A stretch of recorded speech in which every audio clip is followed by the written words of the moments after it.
रविवार की रात हुए दिल्ली के BMW कांड ने 1999 के BMW हादसे की याद दिला दी। दरअसल राजधानी में तेज रफ्तार BMW कार ने बाइक को जोरदार टक्कर मार दी। इस हादसे में वित्त मंत्रालय में डिप्टी सेक्रेटरी नवजोत सिंह की मौत हो गई। ये घटना ठीक 1999 BMW कांड की तरह नजर आ रही है, जब एक तेज रफ्तार BMW सड़क किनारे सो रहे 7 लोगों को कुचलकर चली गई थी। और ऐसा ही राजधानी दिल्ली से एक बार फिर सामने आया, जहां तेज रफ्तार BMW कार ने बाइक को जोरदार टक्कर मार दी। जानकारी के मुताबिक कार महिला चला रही थी। ये हादसा उस वक्त हुआ जब नवजोत अपनी पत्नी के साथ बाइक से जा रहे थे। इस हादसे में वित्त मंत्रालय के अधिकारी की मौत हो गई, जिसकी पहचान वित्त मंत्रालय के डिप्टी सेक्रेटरी नवजोत सिंह के रूप में हुई। मैंने एक्सीडेंट हुआ देखा, मैंने अपनी गाड़ी साइड लगाई, गाड़ी में जो थे इंजर्ड उनको मैंने गाड़ी में रखवाया, फिर उसके बाद सीधा मैं हॉस्पिटल के लिए रवाना हुआ। पुलिस ने इस मामले में कार्रवाई करते हुए आरोपी महिला को गिरफ्तार कर लिया। यही नहीं, BMW कार और मोटरसाइकिल को भी जब्त कर लिया गया। साथ ही FIR दर्ज कर जांच शुरू कर दी गई। और दिल्ली BMW कांड में जो FIR सामने आई है, उसमें ऐसे खुलासे हो रहे हैं जिसने इस हादसे को अब रहस्य में तब्दील कर दिया है। ऐसा इसलिए क्योंकि हादसे वाली जगह से 19 किलोमीटर दूर अस्पताल में घायलों को भर्ती कराया गया। आरोप तो ये भी है कि सबूतों से छेड़छाड़ के इरादे से आरोपी महिला जान पहचान वाले अस्पताल में घायलों को लेकर गई, जिसकी वजह से सही वक्त पर इलाज नहीं मिल सका और वित्त मंत्रालय में डिप्टी सेक्रेटरी नवजोत सिंह की मौत हो गई। दिल्ली BMW कांड की FIR में अहम खुलासा हुआ कि हादसे के बाद नवजोत सिंह की सांसें चल रही थीं। जानबूझकर 19 किलोमीटर दूर अस्पताल में भर्ती कराया गया। आरोपी महिला ने अपने परिचित के अस्पताल में भर्ती कराया। कई सारे अस्पताल कई 1-2 किलोमीटर की दूरी पर भी है, लेकिन उन्हें वहां से 19 किलोमीटर दूर एक न्यू लाइफ नाम के अस्पताल ले जाया गया। इसीलिए दिल्ली BMW कांड अब रहस्य बनता जा रहा है कि आरोपी महिला नजदीक के अस्पताल में नवजोत को क्यों नहीं ले गई, अपने परिचित के अस्पताल में क्यों भर्ती कराया। क्या महिला सबूत मिटाने की साजिश रच रही थी? ठीक वैसे ही जैसे 1999 BMW कांड में संजय नंदा और उनके साथियों ने सबूत मिटाने की कोशिश की थी।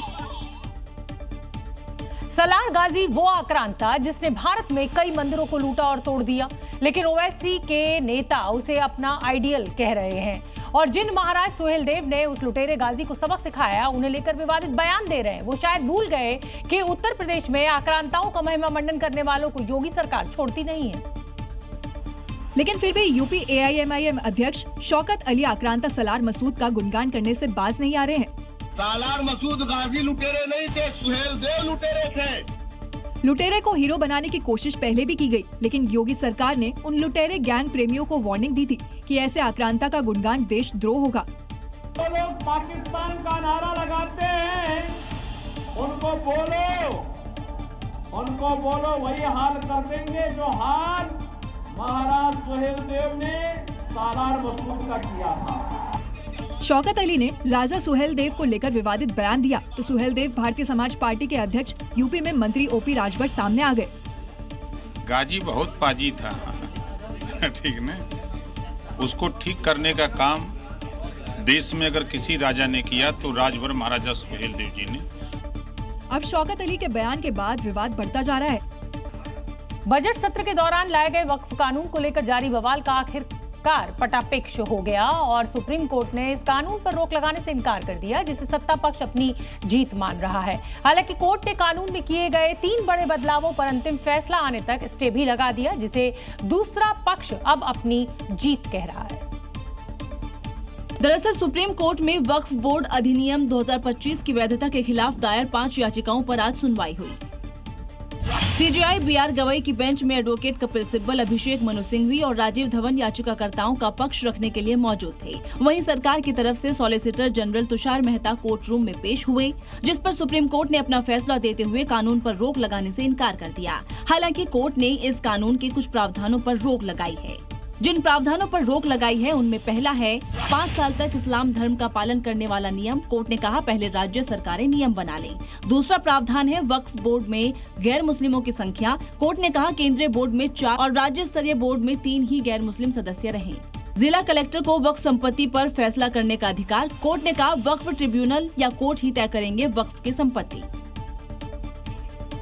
यानी सुप्रीम कोर्ट ने कानून को बरकरार रखा तो बदलाव का फैसला भी दे दिया। यही वजह है कि दोनों ही पक्ष इसे अपनी अपनी जीत मान रहे हैं। सुप्रीम कोर्ट की ओर से दिए गए फैसले को दोनों पक्ष अपनी अपनी जीत कह रहे हैं, तो इसके पीछे की वजह है। दरअसल इस बिल के पेश होते ही विपक्ष ने तो आसमान सिर पर उठाया ही, मुस्लिम समाज ने भी इसे जबरन थोपा हुआ कानून कहा, विरोध प्रदर्शन भी किया। दूसरी ओर सत्ता पक्ष बैठकें कर इसके फायदे गिनाने में लगा रहा। और अब जबकि सुप्रीम कोर्ट में इस पर फैसला आ गया है, दोनों ही पक्षों की तरफ से प्रतिक्रियाएं आने लगी हैं। वक्फ पर बनाए गए जेपीसी के चेयरमैन रहे जगदम्बिका पाल ने भी इस पर रिएक्शन दिया। उस पे जो स्टे किया है उस पे निश्चित तौर से सरकार उस पे विचार करेगी, जो सुप्रीम कोर्ट के फैसले उसके आलेख में उस पे कार्रवाई करेगी। दूसरी ओर विपक्ष ने जहां इस फैसले का स्वागत किया, ये बहुत अच्छा फैसला है और सरकार की साजिश और सरकार की मंशा पर माननीय उच्चतम न्यायालय ने बड़े पैमाने पर रोक लगा दी है, अंकुश लगा दी है। वहीं all India Muslim personal law board को उम्मीद कर रहा था कि कानून पर ही रोक लग जाए। Supreme Court has given interim order related to the Waqf Amendment Act 2025. However, our demand was that the entire act, there must be a stay on the entire act, but the court has not given such order. अब इस फैसले पर सरकार का क्या रुख रहता है और आने वाले दिनों में क्या बदलाव होता है, अब इसका इंतजार है। सुप्रीम कोर्ट के वक्फ पर आए फैसले का भले ही दोनों पक्ष स्वागत कर रहे हों, लेकिन लगता नहीं है कि ये मामला इतनी आसानी से थमने वाला है, क्योंकि मुस्लिम पक्ष कुछ प्रावधानों को नहीं बल्कि पूरे के पूरे कानून पर रोक चाहता है। सियासतदान तो संभल कर इस पर प्रतिक्रिया दे रहे हैं, लेकिन मुस्लिम पक्ष आंदोलन करने की प्लानिंग में लगा हुआ है, जिसका सीधा सा मतलब है सड़क पर उतरना और इस फैसले की खिलाफत करना। कोर्ट के फैसले का स्वागत करने की बजाय मुस्लिम समाज फिर से सड़कों पर उतरने की चेतावनी दे रहा है। भोपाल में जी मीडिया ने मुस्लिम समाज के लोगों से बातचीत की। अल्लाह की मिल्कियत है, इसमें सरकार को नया कानून आपके काम का नहीं है। बिल्कुल नहीं। फैसला जो आया है वो सुप्रीम कोर्ट का फैसला नहीं है, वो हिंदुस्तान सरकार का फैसला है, जो मुसलमानों की मिल्कियतों को हड़पना चाहती है। हम नहीं मानेंगे, ये कानून का जो इसका प्रावधान करा है, लेकिन हम इस कानून को नहीं मानेंगे। शरीयत का जो मामला है वो हक है और सच है, बाकी ये जितने भी मामले सरकार के हैं वो सब गलत हैं हमारे साथ। हालांकि सरकार ने बिल पेश करने से पहले मुस्लिम पक्ष के साथ कई दौर की बैठकें की थी, लेकिन तब भी मामला कोर्ट पहुंचा था। वाराणसी के एक सरकारी अस्पताल में हिंदूवादी संगठनों ने आज हथौड़ा चला दिया और एक दीवार में बनी छोटी सी आकृति को मजार बताते हुए तोड़ दिया। उनका यह आरोप था कि महिलाओं को बरगलाकर यहां धर्मांतरण की कोशिश की जाती थी। और ताबड़तोड़ हथौड़ा चल रहा है। एक दो नहीं, दावा किया जा रहा है कि हथौड़े से इस दीवार पर 99 बार वार किया गया। भगवा पगड़ी पहनकर हथौड़ा चलाने वाला गीता का श्लोक पढ़ रहा है। धर्म की जय हो, अधर्म का नाश हो के नारे लगा रहा है।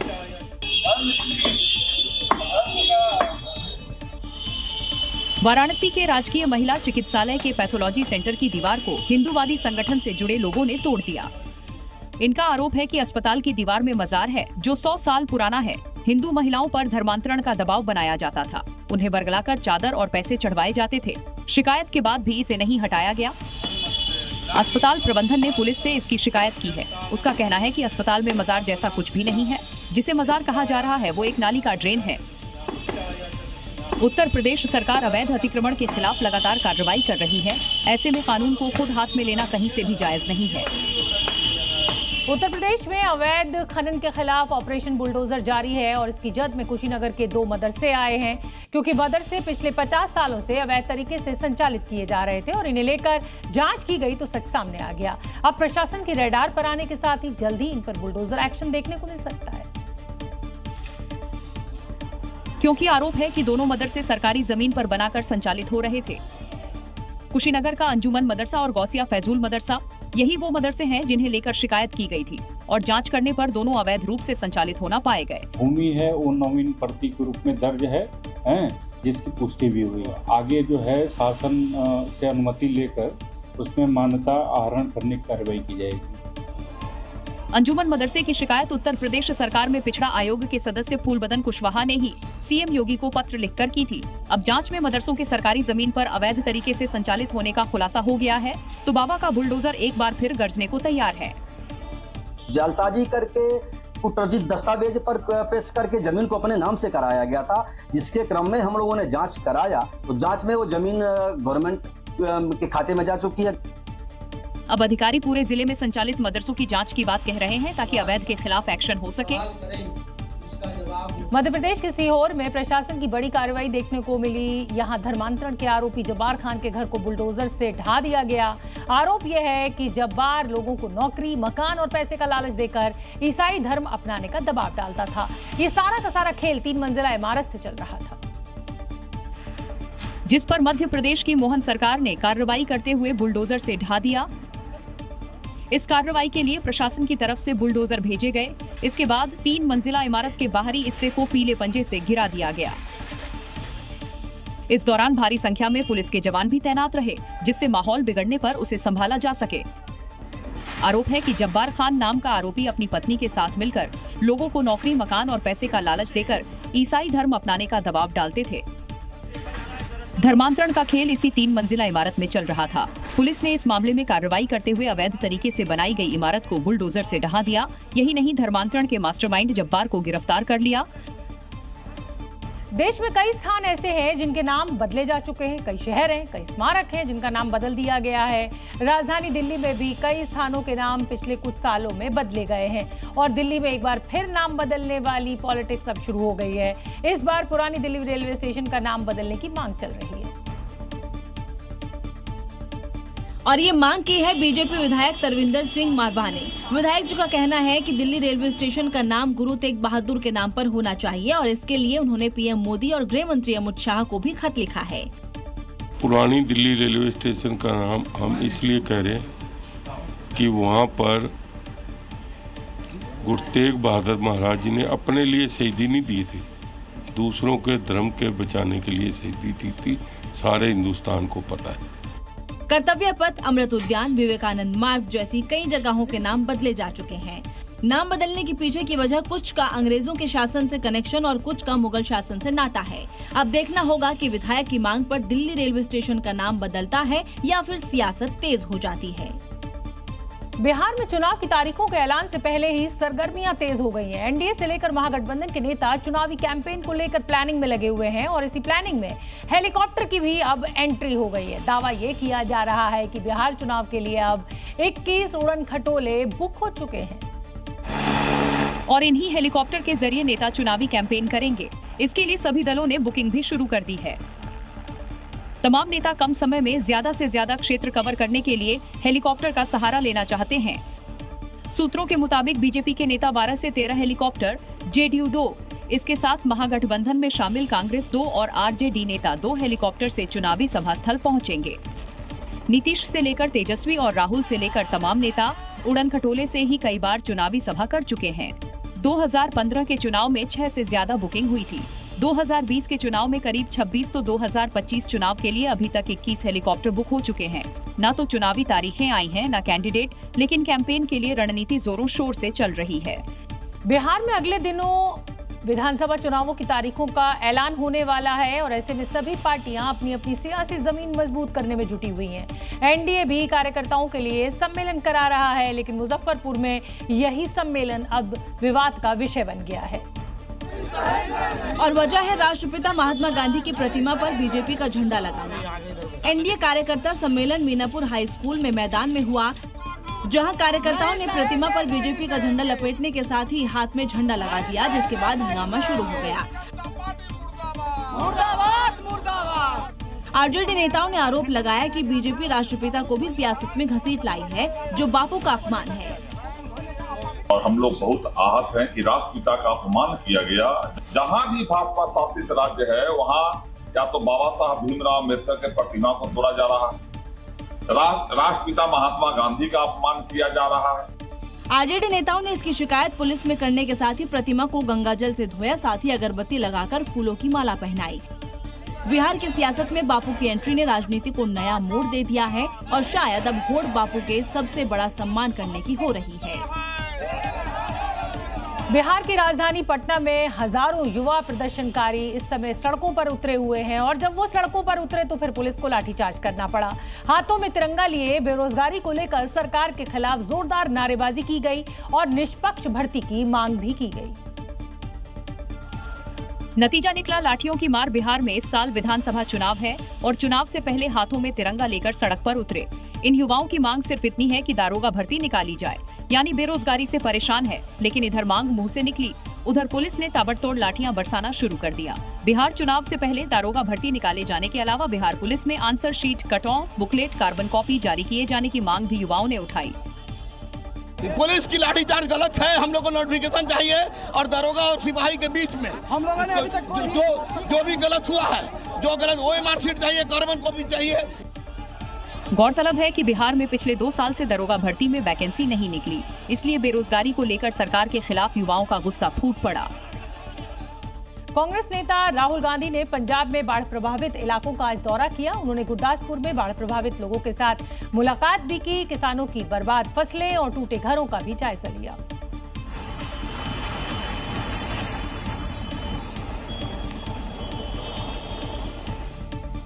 पंजाब में बाढ़ बारिश ने सब कुछ उजाड़ दिया। किसानों की फसल बर्बाद हो गई, लोगों के घर उजड़ गए। इस सैलाब ने ना जाने कितनों ने अपनों को खो दिया। इसी आपदा के बीच आज कांग्रेस नेता राहुल गांधी ने पंजाब के गुरदासपुर में प्रभावित इलाकों का दौरा किया। राहुल गांधी ने किसानों की बर्बाद हुई फसल का ट्रैक्टर पर सवार होकर जायजा लिया। जिनके घर उजड़ गए उन पीड़ितों से भी उन्होंने मुलाकात कर उनका हाल जाना। पंजाब में आई बाढ़ से 23 जिलों के 2000 से ज्यादा गांव पूरी तरह तबाह हो गए हैं। इससे करीब 2 लाख हेक्टेयर फसलें बर्बाद हो गई हैं और 15 जिलों में 50 से ज्यादा लोगों की मौत हुई। ईडी एक अवैध बैटिंग ऐप 1xBet से संबंधित मामलों की जांच कर रही है और पूछताछ के दायरे में है मशहूर हस्तियां। जी हां, ईडी की गाज 2 हसीनाओं, बॉलीवुड एक्ट्रेस उर्वशी रौतेला और टीएमसी की पूर्व सांसद मिमी चक्रवर्ती पर गिरी है। आज ईडी ने मिमी चक्रवर्ती को पूछताछ के लिए बुलाया, तो वहीं कल उर्वशी रौतेला से पूछताछ होगी। इससे पहले भी कई जानी मानी हस्तियों को ईडी का सम्मन जा चुका है। दोनों हसीनाओं को ईडी ने रविवार को सम्मन भेजा था। आज टीएमसी की पूर्व सांसद मिमी चक्रवर्ती को पूछताछ के लिए बुलाया और कल यानी मंगलवार को उर्वशी रौतेला से पूछताछ होगी। मिमी चक्रवर्ती पर मनी लॉन्ड्रिंग और टैक्स चोरी जैसे गंभीर आरोप हैं। ईडी को शक है कि मिमी चक्रवर्ती ने ऐप से जुड़ा प्रमोशनल कंटेंट किया है, जिससे लोगों को इसमें निवेश के लिए आकर्षित किया गया। उर्वशी रौतेला एक XBet की भारतीय ब्रांड एम्बेसडर हैं। उर्वशी रौतेला भी इस ऐप के कुछ विज्ञापन और प्रमोशन में नजर आई थी। बता दें कि इससे पहले पूर्व क्रिकेटर सुरेश रैना, शिखर धवन से भी पूछताछ हो चुकी है। ईडी की ये जांच इसलिए भी अहम मानी जा रही है क्योंकि इसमें बड़े बड़े फिल्मी सितारे और क्रिकेटर शामिल हैं, जिनकी बातों का आम लोगों पर गहरा असर पड़ता है। राजस्थान के जयपुर में एआई ने डमी कैंडिडेट को पकड़ा है। एक शख्स पहले दूसरी परीक्षा दे चुका था, दोबारा भतीजे की जगह एग्जाम देने पहुंच गया और तभी एआई की मदद से वो पकड़ा गया। पुलिस ने आरोपी चाचा और भतीजा को अब गिरफ्तार कर लिया है। अब आर्टिफिशियल इंटेलिजेंस यानी एआई परीक्षा में मुन्ना भाई को भी पकड़ रहा है। जयपुर पुलिस ने डमी कैंडिडेट बनकर कांस्टेबल भर्ती का पेपर देने पहुंचे एक शख्स को बायोमेट्रिक जांच के दौरान पकड़ा है। लाल टी शर्ट में दिख रहा ये शख्स अपने भतीजे की जगह परीक्षा देने पहुंचा था। इसके पहले 1 जून 2025 को धर्मवीर के नाम से प्री डीएलएड एग्जाम में शामिल हुआ था। इस बार भूपेंद्र गुर्जर के नाम से परीक्षा देने पहुंचा था। पुलिस ने आरोपी चाचा और भतीजा दोनों को गिरफ्तार कर लिया है। डमी कैंडिडेट के रूप में परीक्षा देना स्वीकार किया है। दोनों के खिलाफ हमने प्रकरण पंजीबद्ध किए हैं। राजस्थान में परीक्षा में गड़बड़ी की शिकायत के बाद आर्टिफिशियल इंटेलिजेंस की मदद ली जा रही है। एआई तकनीक के चलते ही बायोमेट्रिक लेने पर पुरानी दी गई एग्जाम की डिटेल दिख गई। बायोमेट्रिक में पहला नाम और अब दूसरा नाम आने पर जलसाजी का पता चला। मुन्ना भाई ने अपनी गलती मान ली है और अब दोनों पुलिस की गिरफ्त में हैं। दिल्ली, हरियाणा समेत पूरे एनसीआर में गैंगस्टर्स के खिलाफ आज एक बड़ा एक्शन लिया गया। गैंगस्टर्स के कुल 25 ठिकानों पर छापेमारी की गई। देर रात शुरू हुई छापेमारी सुबह तक चलती रही। पुलिस की 25 टीमों ने 25 अलग अलग स्थानों पर एक साथ छापेमारी की। रेड के दौरान दिल्ली पुलिस को कैश, गहने और हथियार भी मिले। इस दौरान कई दुर्दांत अपराधियों को गिरफ्तार भी किया गया। और एक साथ दिल्ली पुलिस की 25 टीम ने गैंगस्टर्स के 25 ठिकानों पर धावा बोला। रात में टॉर्च की रोशनी में पुलिस अपराधियों की तलाश कर रही है। घर में, छत पर, गली में, चप्पे चप्पे पर अपराधियों की तलाश हो रही है। पुलिस ने गैंगस्टर्स के घर में चप्पे चप्पे की तलाशी ली। घर में बक्से को खंगाला, अलमारी की तलाशी ली, बेड को उठाकर देखा। गैंगस्टर्स के ठिकानों के कोने कोने की पड़ताल की। इस छापेमारी के दौरान बुलेट प्रूफ गाड़ी, कई लग्जरी कार, महंगी घड़ियां और 40 लाख से ज्यादा कैश, 50 लाख रुपए के गहने बरामद हुए हैं। रेड के दौरान कुछ हथियार भी मिले हैं। 6 अपराधी गिरफ्तार हुए हैं जो अलग अलग गैंग से जुड़े हुए हैं। हमारी जो 25 टीमें थी, इसमें 380 से ज्यादा लोग थे। इसमें कुछ लोकेशंस थी वो दिल्ली से बाहर की थी। गैंगस्टर्स के खिलाफ हुई इस कार्रवाई में दिल्ली पुलिस के 380 जवान और अधिकारी शामिल रहे और इस ऑपरेशन का नाम दिया था no gun no gang. Delhi, Haryana समेत पूरे एनसीआर में गैंगस्टर्स के खिलाफ चले no gun no gang operation ने कई चौंकाने वाले खुलासे किए हैं। गैंगस्टर्स ने अकूत संपत्ति एकत्रित कर ली है और वो लग्जरी गाड़ियों में चलते थे, महंगे कपड़े पहनते थे और उनके पास सोने चांदी के गहने थे, मॉडर्न हथियार रखते थे। ये सब संपत्ति अपराधियों ने अपराध की दुनिया में जुर्म कर बनाई थी। और दिल्ली एनसीआर में अपराधियों ने अपराध की दुनिया में कदम रखने के बाद अकूत संपत्ति इकट्ठा की थी। आप इस आलीशान मकान को देखिए, इस कार को देखिए। ये सब पुलिस को अपराधियों के खिलाफ चलाए गए अभियान में मिली है। अपराधी बुलेट प्रूफ गाड़ी से चलते थे। छापेमारी के दौरान दिल्ली पुलिस को एक लग्जरी गाड़ी बरामद हुई और ये वो लग्जरी गाड़ी है, फॉर्च्यूनर गाड़ी है और इस गाड़ी की खासियत ये है कि ये गाड़ी बुलेट प्रूफ है। अपराधी मकान और कार के ही शौकीन नहीं थे। इनके पास से अत्याधुनिक हथियार, कारतूस, लाखों का कैश, गहने, laptop, iPad, cash counting machine, walkie talkie set भी मिले हैं। हाल ही के दिनों में दिल्ली में अपराध की घटनाएं बढ़ी थीं, जिसके बाद पुलिस ने पहचान कर अपराधियों के ठिकानों पर एक साथ धावा बोला। राजधानी दिल्ली में पिछले दिनों रंगदारी और एक्सटॉर्शन की घटनाएं लगातार बढ़ रही थी, जिसे लेकर दिल्ली पुलिस ने एक मुहिम चलाई और उस मुहिम के तहत दिल्ली पुलिस ने बड़ी कार्रवाई की। पुलिस ने छापेमारी के दौरान 26 लोगों को हिरासत में लिया है, जिनमें से 6 अपराधी गिरफ्तार किए गए हैं। सभी आरोपी कुख्यात कपिल सांगवान नंदू गैंग और विक्की टक्कर गैंग से जुड़े हुए हैं। देश को 2026 तक नक्सल मुक्त करने का जो वादा गृह मंत्री अमित शाह ने किया है, उसी का नतीजा है कि नक्सल प्रभावित राज्यों में लाल आतंक के खिलाफ लगातार एक्शन चल रहा है और जो माओवादी देश के लिए खतरा बने हुए हैं, उनका सफाया करते हुए नक्सल मुक्त देश की ओर कदम लगातार बढ़ाए जा रहे हैं। और ये उन्हीं लाल आतंक के सदस्यों की तस्वीरें हैं जिन्हें कोबरा जवानों ने जहन्नुम भेज दिया। झारखंड के हजारीबाग के पंतीत्री के जंगलों में सर्च ऑपरेशन चलाया जा रहा था। घने जंगलों की आड़ लेकर नक्सली छिपे हुए थे, लेकिन जवानों ने एक्शन लेते हुए सफाया कर दिया। मारे गए नक्सलियों में 1 करोड़ का इनामी सहदेव सोरेन, 25 लाख का इनामी रघुनाथ हेम्ब्रम और 10 लाख का इनामी वीर सेन शामिल हैं। ये बहुत ही बड़ा अचीवमेंट है झारखंड के लिए, इवन पूरा इंडिया लेवल पर आप देखेंगे तो। नक्सलियों के पास से 3 AK-47 समेत भारी मात्रा में हथियार बरामद किया गया है। नक्सलियों के खिलाफ कार्रवाई लाल आतंक का कमर तोड़ने के लिए काफी है। देश की आर्थिक राजधानी मुंबई की रफ्तार एक बार फिर धीमी हो गई है। मुंबई की धड़कन कहे जाने वाले मोनो रेल फिर से हवा में लटकी नजर आई। यकीन नहीं हो रहा तो आपको खुद देखना चाहिए। मोनोरेल ने मुंबई की रफ्तार पर ब्रेक सा लगा दिया। एक बार फिर मोनोरेल रास्ते में ही जवाब दे गई और हवा में अटक गई। फिर क्या था? मौके पर अफरा तफरी मच गई, क्योंकि जैसे ही मोनोरेल बीच रास्ते अटकी तो यात्री अंदर ही फंसे रह गए। निकलने का कोई रास्ता नहीं था। दरअसल अचानक चलती मोनोरेल रुकने से यात्रियों को कुछ भी समझ नहीं आया कि क्या हुआ।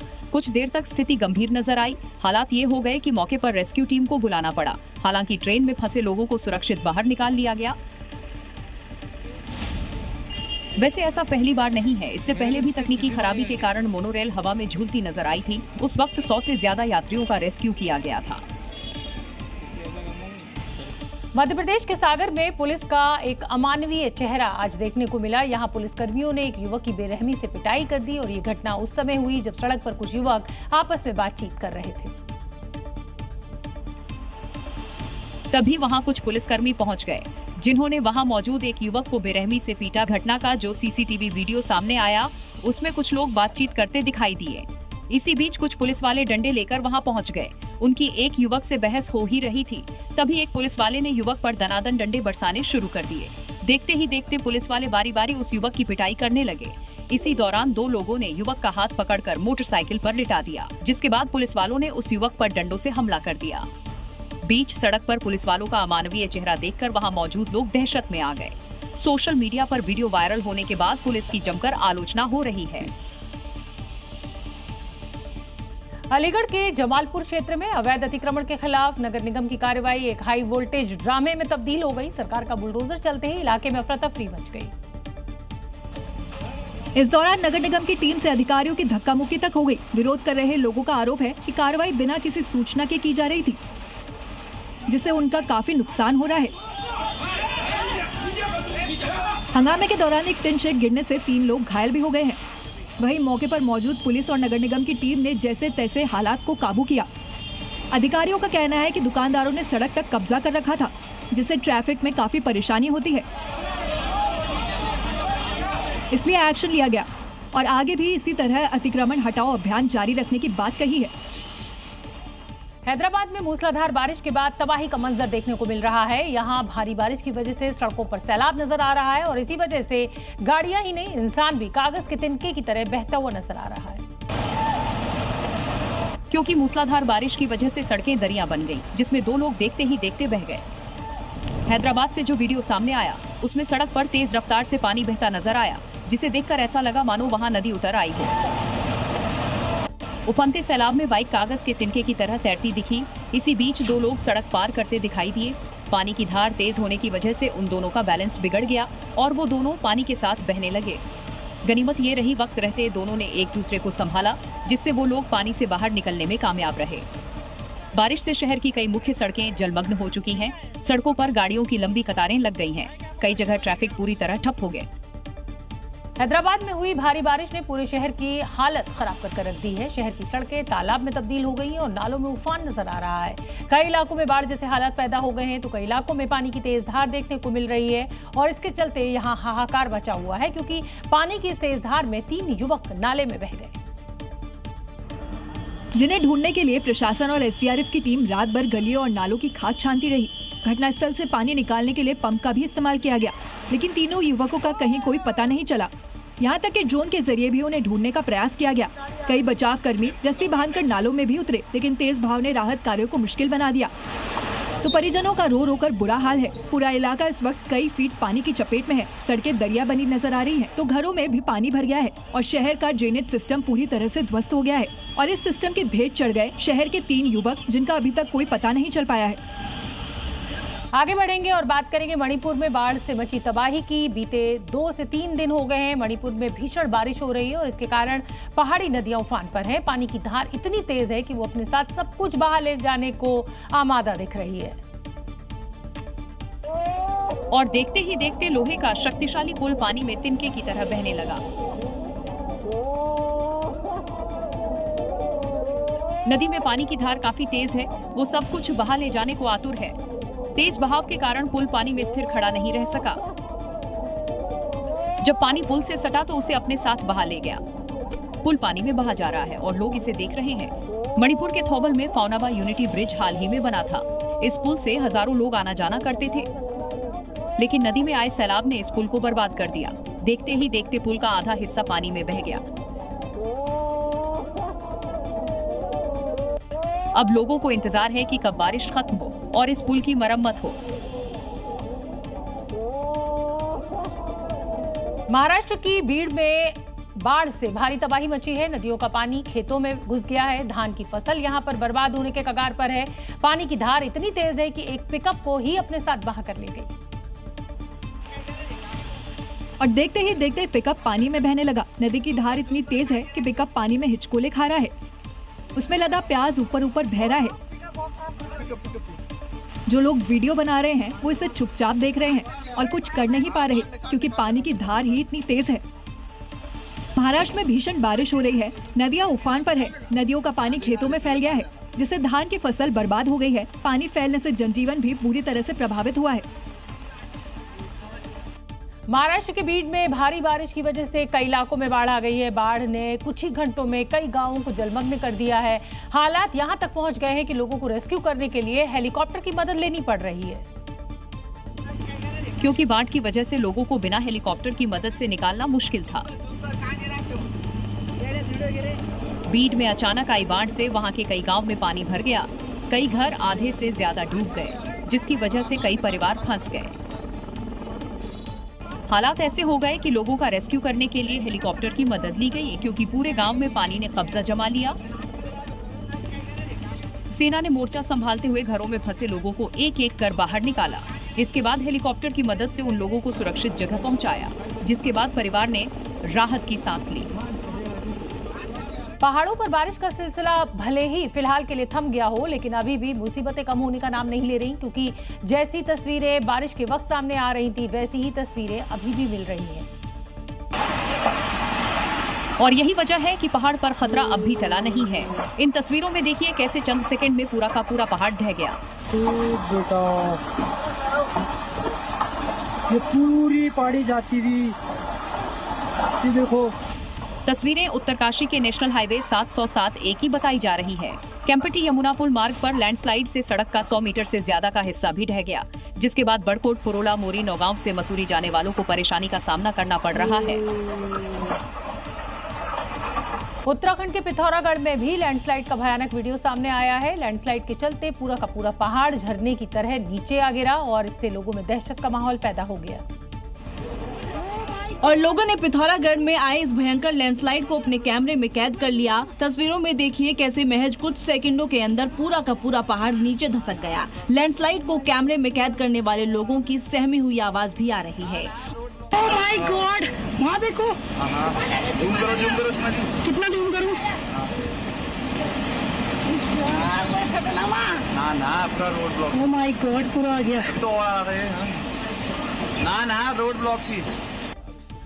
वहीं लैंडस्लाइड का एक दूसरा वीडियो भी सामने आया है, जिसमें कुछ लोग दूर खड़े नजर आ रहे हैं। सामने पहाड़ गिरने के बाद सड़कों पर मलबा आ गया है। इतना ही नहीं, पहाड़ों से पानी की झरने भी बहने लगे हैं। बारिश रुकने के बाद भी लैंडस्लाइड की वजह से लोगों को परेशानी का सामना करना पड़ रहा है। हिमाचल प्रदेश में बारिश और बाढ़ का कहर थमने का नाम नहीं ले रहा। पालमपुर में भारी बारिश की वजह से एक मकान देखते ही देखते ढह गया। गनीमत बस ये रही कि जिस वक्त ये हादसा हुआ मकान के भीतर कोई मौजूद नहीं था, क्योंकि महज चंद सेकंड में मकान मलबे में तब्दील हो गया। इस घटना का जो वीडियो सामने आया उसमें मकान से ईंटें गिरती नजर आई। देखते ही देखते पूरा मकान ताश के पत्तों की तरह ढह गया। मकान के धाराशायी होने से वहां धमाके के साथ धूल का गुबार उठने लगा। इस घटना से वहां मौजूद लोग दहशत में आ गए, जिससे चीख पुकार मच गई। गनीमत ये रही कि मकान ढहने से पहले उसमें रह रहे लोगों को वक्त रहते बाहर निकाल लिया गया, वरना बड़ा हादसा हो सकता था। बताया गया कि भारी बारिश की वजह से मकान की नींव कमजोर पड़ गई, जिससे मकान मलबे में तब्दील हो गया।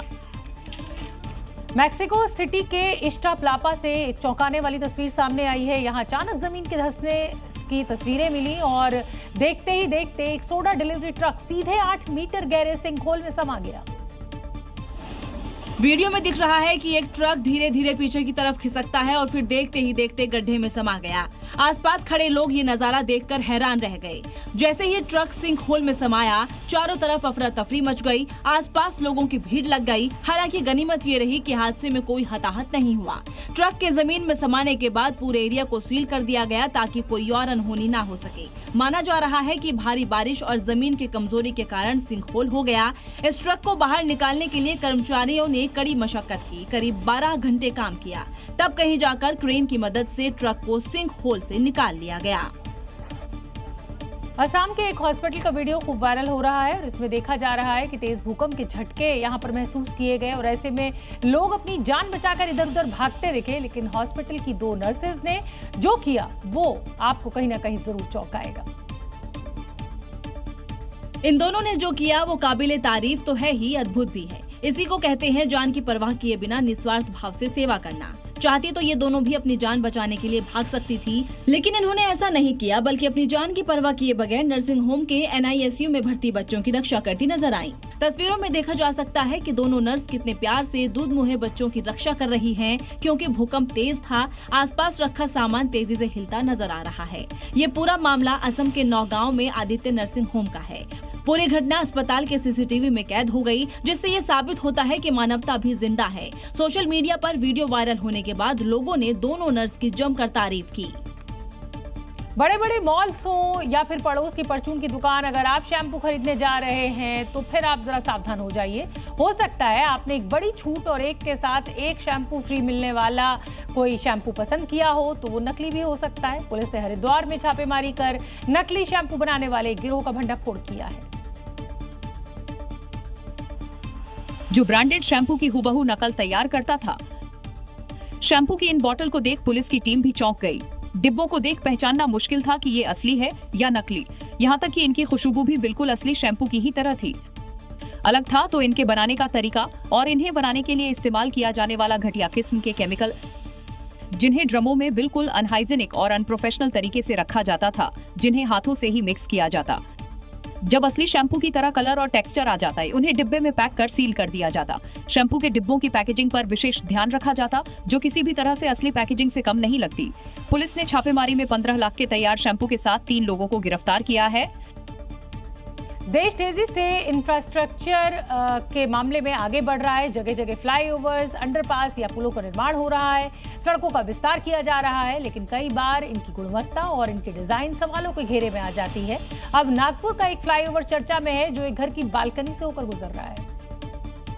तो क्या इस फ्लाईओवर के निर्माण करने वाले इंजीनियर्स की नजर इस घर पर नहीं पड़ी थी? और सवाल ये भी है कि जब फ्लाईओवर का निर्माण हो रहा था और ये फ्लाईओवर इस घर की बालकनी से गुजर रहा था, तो घर के मालिक ने आपत्ति क्यों नहीं जताई, विरोध क्यों नहीं किया? हालांकि भोपाल के 90 डिग्री मोड़ वाले फ्लाईओवर, इंदौर के Z आकार वाले फ्लाईओवर के बाद अब ये फ्लाईओवर भी चर्चा में आ गया है, जो बालकनी से गुजर रहा है। सोशल मीडिया पर वीडियो वायरल होने के बाद लोग इसे देखने पहुंच रहे हैं। हालांकि पड़ताल के दौरान ये बात सामने आ चुकी है कि निर्माण के दौरान वहां बालकनी नहीं थी, बल्कि फ्लाईओवर बनने के बाद घर के मालिक ने इसे पूरी तरह तैयार कराया है। उत्तर प्रदेश के शामली से एक हैरान कर देने वाला मामला सामने आया है। यहाँ तेज रफ्तार कार सड़क किनारे खड़ी कार से टकराने के बाद पलट गई और ये घटना यहाँ लगे सीसीटीवी कैमरे में कैद हो गई, जिसमें टक्कर लगने के बाद कार दीवार के करीब जा पहुंची। इस घटना का जो सीसीटीवी वीडियो सामने आया, जिसमें गली में कार खड़ी दिखाई दी, इसी बीच वहां से तेज रफ्तार में दूसरी कार गुजरती नजर आई। जैसे ही तेज रफ्तार कार ने गली में खड़ी कार के पास से गुजरने की कोशिश की, उसकी जोरदार टक्कर हो गई, जिसकी वजह से कार पलट गई। कार की रफ्तार इतनी तेज थी कि टक्कर लगने के बाद कार दीवार के पास जा पहुंची। इस हादसे से इलाके में हड़कंप मच गया। कई लोग वहां पहुंच गए, जिसके बाद कार सवार को बाहर निकाला गया। इस हादसे में कार सवार को चोटें भी आईं, जिसे इलाज के लिए अस्पताल में भर्ती कराया गया। अगली खबर उत्तराखंड के नैनीताल से, जहां गांव वालों ने एक पर्यटक की जमकर पिटाई कर दी। आरोप यह है कि पर्यटक ने लड़कियों के साथ छेड़खानी की थी और विरोध करने पर रिवॉल्वर तान दी थी। और गांव वालों को जैसे ही पता चला कि इसने लड़कियों से छेड़खानी की है, तो इस पर टूट पड़े, पकड़कर पिटाई करने लगे। आरोपी बचने की कोशिश कर रहा है, लेकिन गांव वाले इसे छोड़ने के मूड में नहीं हैं। देखिए कैसे घेर कर सब इसको पीट रहे हैं। आरोपी मुरादाबाद का रहने वाला है, ढिकुली के एक रिसोर्ट में ठहरा हुआ था। आरोप है कि रिसोर्ट से बाहर इसने लड़कियों को जबरन अपना मोबाइल नंबर देने की कोशिश की। आसपास के लोगों ने जब विरोध किया तो इसने रिवॉल्वर तानकर गोली चलाने की कोशिश की। इससे मौके पर अफरा तफरी और दहशत फैल गई। गांव वाले आरोपी को खिलाफ सख्त से सख्त कार्रवाई की मांग कर रहे हैं, ताकि आगे कोई पर्यटक इस तरह की कोई वारदात को अंजाम न दे सके। मध्य प्रदेश के छिंदवाड़ा से हिट एंड रन का एक मामला सामने आया है। यहाँ एक तेज रफ्तार कार ने एएसआई को जोरदार टक्कर मार दी और यह हादसा उस समय हुआ जब एएसआई सौरभ राजपूत सड़क पार कर रहे थे। तभी सड़क से गुजर रही तेज रफ्तार कार ने एएसआई सौरभ राजपूत को टक्कर मार दी। इस घटना का जो वीडियो सामने आया, उसमें सड़क किनारे कुछ लोग खड़े दिखाई दिए।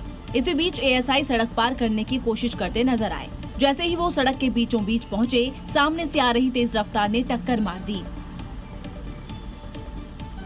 टक्कर इतनी जोरदार थी कि एएसआई 12 फीट ऊपर तक उछले और 35 फीट आगे जाकर गिरे।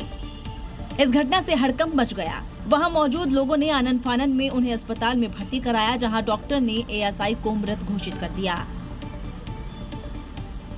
घटना की जानकारी के बाद पुलिस ने फरार कार ड्राइवर के खिलाफ केस दर्ज कर उसकी तलाश तेज कर दी है। बिजनेस शुरू करने के लिए लोगों को न जाने कहां से पैसे जुटाने पड़ते हैं। कोई कर्ज लेता है, कोई जिंदगी भर की जमा पूंजी लगा देता है, लेकिन अगर किस्मत खराब हो तो सब कुछ हो जाने के बाद भी अरमानों पर पानी फिर जाता है।